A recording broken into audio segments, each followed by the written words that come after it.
dia, meus amigos! Tudo bem com vocês? Vamos começar mais uma aula de matemática. Porém, hoje eu não trouxe assunto novo nenhum. Nós vamos reforçar os conhecimentos das últimas semanas. Nas aulas anteriores, nós aprendemos como faz adição, subtração, multiplicação e divisão com números inteiros, ou seja, números tanto positivos quanto negativos. Apresentei para vocês essa regrinha de sinais, né? Sinais iguais igual a mais, sinais diferentes igual a menos. Porém, vale reforçar que eu só uso essa regra de sinais na divisão, na multiplicação e quando eu tenho dois sinais um do lado do outro. Eu só uso essa regra de sinais quando eu tenho dois sinais um do lado do outro ou na multiplicação e divisão. Somente nesses casos. Quando eu só tenho dois números, um positivo e outro negativo, eu faço aquela comparação como se fosse dinheiro. Qual é maior, qual é menor, se sobra, se falta, tá ok? Essa regra de sinais é somente quando eu tenho dois sinais um do lado do outro ou na multiplicação e na divisão. Vamos rever alguns exemplos então. Nós temos aqui uma adição entre números inteiros, números alguns positivos e outros negativos. Nossa primeira missão é eliminar esses parênteses, ou seja, esses sinais que estão um do lado do outro, nós vamos ter que transformá-los em apenas um. Para isso, a gente segue a regra de sinais. Mais com menos, menos. Mais com mais com menos, menos. Mais com mais. Ou seja, sinais iguais mais, sinais diferentes menos. Eliminando eles, vamos ver como é que vai ficar. Mais 5, menos 3, mais 2, menos 8 e mais 1. Nesse momento eu esqueço a regrinha de sinais, porque a regra de sinais, vou falar mais uma vez, ela serve apenas quando eu tenho dois sinais um do lado do outro ou lá na multiplicação e na divisão. Agora eu não tenho nenhum caso nem o outro. Então basta eu juntar os números negativos e juntar os positivos. Vamos ver, de saldo positivo, quanto que eu tenho? Eu tenho 5, tenho 2 e tenho 1. Se eu juntar o 5, o 2 e o 1, eu vou ter 5, 6, 7, 8. Então, positivo, eu tenho 8. Juntei os valores positivos. Agora, eu vou juntar os negativos. Negativos, eu tenho menos 3 e menos 8. Então, se eu devo 3 e eu devo 8, então eu tenho uma dívida de 11. Conseguiram entender o que eu fiz? Eu juntei os positivos e eu juntei os negativos.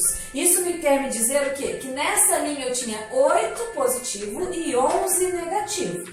Agora, basta eu verificar quanto vai ter aqui nesse resultado, quanto vai sobrar ou vai faltar. Eu tenho 8 positivo e tenho 11 negativo, ou seja, eu tenho 8, devo 11. Esse resultado, se eu juntar os dois, como é que eu faço para descobrir a resposta? Esquece aquela regra de sinais.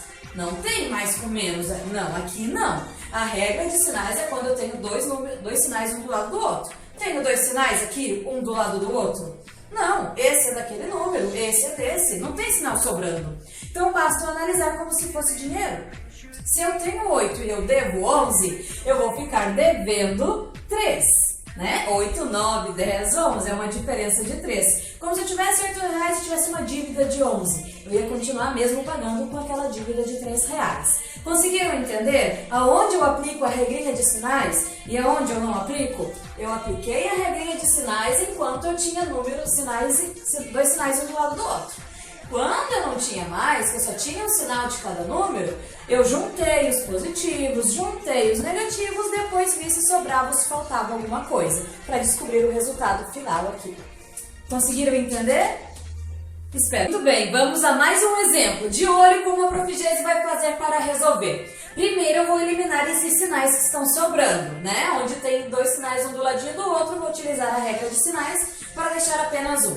Então aqui eu só tenho um sinal. Continua, nada muda. Menos com mais dá menos.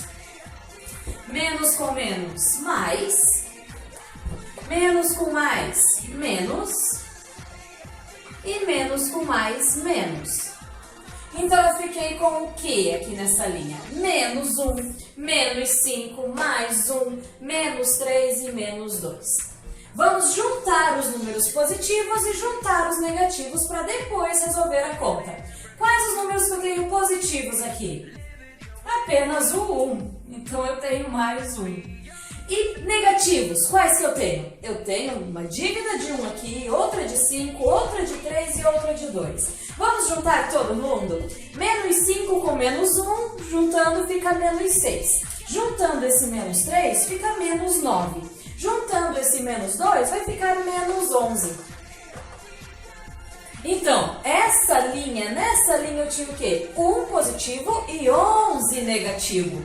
Juntando esses dois valores, eu vou ficar devendo, ou seja, com menos 10. Porque se eu tenho 1 e eu devo 11, eu vou ficar devendo 10. Alguma dúvida? Espero que não. Conseguiram entender? Vamos ao nosso último exemplo. Nesse último exemplo eu coloquei lado a lado multiplicações, mas também arrumei a divisão. Vamos resolver a conta. Lembrando que na multiplicação e na divisão eu comparo os sinais. Ou seja, se eu vou fazer a continha entre dois números inteiros, sejam eles negativos ou positivos, eu utilizo essa regra de sinais para realizar a comparação. A divisão e a multiplicação eu faço normal entre os números. Comparo os sinais para saber o sinal que vai ter a resposta. Vamos ver. 15 dividido por 3. 15 dividido por 3, nós sabemos que dará 5. Agora, qual o sinal desse 5? É mais ou é menos? Sinais diferentes. Sinais diferentes, menos. Continuando. Copiei o restante para resolver na próxima linha. Ok? Nada mudou dali para lá. Resolvi esses dois e o restante eu copiei como a regra das expressões numéricas. Agora vamos resolver a conta entre esses dois amigos aqui. 5 vezes 2. 5 vezes 2, 10. Sinais iguais. Sinais iguais dá mais, então é mais 10. Acabei de resolver o que estava aqui. Agora o restante eu apenas copio. Falta apenas esse mais 4. Realizando a última etapa dessa expressão. 10 vezes 4. 10 vezes 4 dá 40. Sinais iguais, mais. Eu resolvi uma multiplicação onde os dois valores tinham sinais iguais. Então, o resultado fica positivo. Tem mais algum número para me resolver? Eu resolvi a conta com todos. Resolvi a continha com todos, um de cada vez, para que eu não me confunda no resultado final. Resultado dessa continha deu 40 positivo. Alguma dúvida? Lembrando, regra de sinais para multiplicação, para divisão e quando eu tenho dois sinais um do lado do outro na adição e na subtração. Um grande beijo, vamos praticar e até a próxima aula.